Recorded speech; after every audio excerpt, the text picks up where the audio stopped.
intervalo interjornada. O que será que é o intervalo interjornada? No mínimo, é um intervalo que tem um nome que a gente usa para fazer os alunos se confundirem. Afinal, o intervalo inter e o intervalo intrajornada é bem fácil. Não falta espaço para confusão aí. Para você não esquecer nunca mais, é só lembrar que inter combina com entre. É por isso que o intervalo interjornada é o intervalo que acontece entre o final de uma jornada de trabalho e o início de outra jornada de trabalho. O intervalo interjornada é o intervalo mínimo de tempo que precisa existir entre o fim de um dia de trabalho e o começo do próximo dia de trabalho. Esse intervalo interjornada tem uma duração legal de 11 horas. 11 horas que precisam ser consecutivas. Então, não adianta o empregador conceder pequenos intervalos e dizer que todos eles somados dão um intervalo interjornada, que houve um fracionamento do intervalo. Não, o intervalo precisa ser concedido de uma vez só, para que haja tempo suficiente para o cara que sai do trabalho chegar na casa dele, tomar um banho, ficar com a família dele, ver um filme na Netflix, dormir. Então, o intervalo intrajornada é um intervalo que tem duração de 11 horas que devem ser concedidas consecutivamente. Se a pessoa saiu do trabalho às 10 horas da noite, só vai poder voltar a trabalhar no dia seguinte a partir das 9 horas da manhã. Se fez muita hora extra, por exemplo, não era o habitual, fez muita hora extra e ao invés de sair às 10 horas da noite, essa pessoa saiu meia-noite. Ela pode voltar no dia seguinte às 9 horas da manhã, que é o horário normal dela? Não, vai poder voltar ao trabalho às 11 horas da manhã, 11 horas de intervalo, da hora que efetivamente saiu de uma jornada até a hora que efetivamente volta para outra. A gente que trabalha em faculdade, por exemplo, muitas vezes se depara com essa questão do intervalo.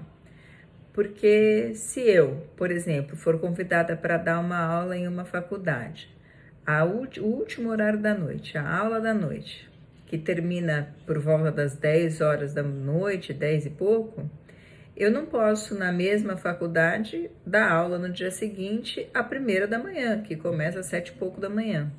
Justamente porque existe essa limitação de tempo entre o fim da jornada de um dia e o começo da jornada de outro. Pois bem, vamos supor que eu trabalho numa determinada empresa, naquele exemplo que eu dei, eu saio às 10 e entro no dia seguinte às 9 da manhã para um trabalho. Vamos supor que eu fiz essas 2 horas extras, saí do trabalho meia-noite e voltei no dia seguinte, 9 horas da manhã. O intervalo de 11 horas não foi respeitado.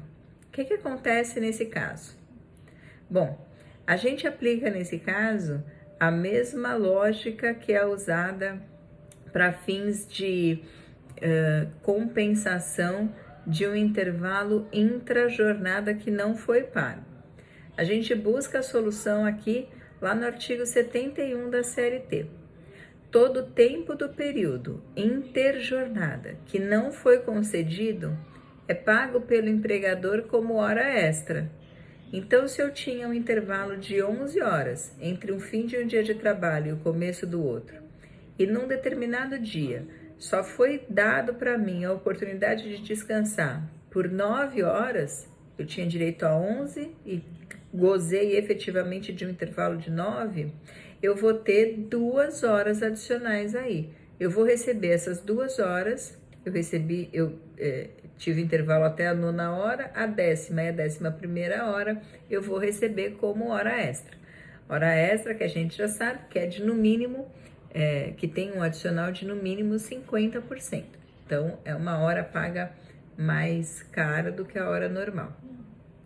Essa questão da indenização, do intervalo não concedido, do pagamento dessas horas como se fosse hora suplementar, né, hora extra, tem previsão expressa, inclusive, na OJ 355, da seção de dissídios individuais 1 do TST. OJ 355, ela fala do intervalo interjornada e ela assegura para os empregados o direito de receber as horas que não foram dadas no intervalo como se fossem horas extras. A importância da gente conhecer o conteúdo dessa OJ e de saber que ela garante o pagamento das horas não usufruídas de intervalo se revela mais ainda no fato de que há algum tempo atrás não era essa a realidade. O intervalo não concedido, ele podia gerar multas administrativas, enfim, ele era objeto de investigação pelo Ministério do Trabalho, a empresa podia sofrer penalidades por não atendimento às normas legais, mas o empregado prejudicado não recebia as horas não gozadas de intervalo como se fossem horas extras. E havia inclusive uma súmula nesse sentido. A súmula que existia nesse sentido foi cancelada e a doutrina e jurisprudência revisaram completamente o tema já há algum tempo, o que ficou consolidado então pelo J 355. É esse número que eu preciso que vocês guardem. E é essa ideia, essa tese de que o intervalo interjornada não usufruído gera hora extra. Todas as horas não concedidas de intervalo interjornada são pagas como se fossem horas extras. É o que eu preciso que vocês gravem até aqui.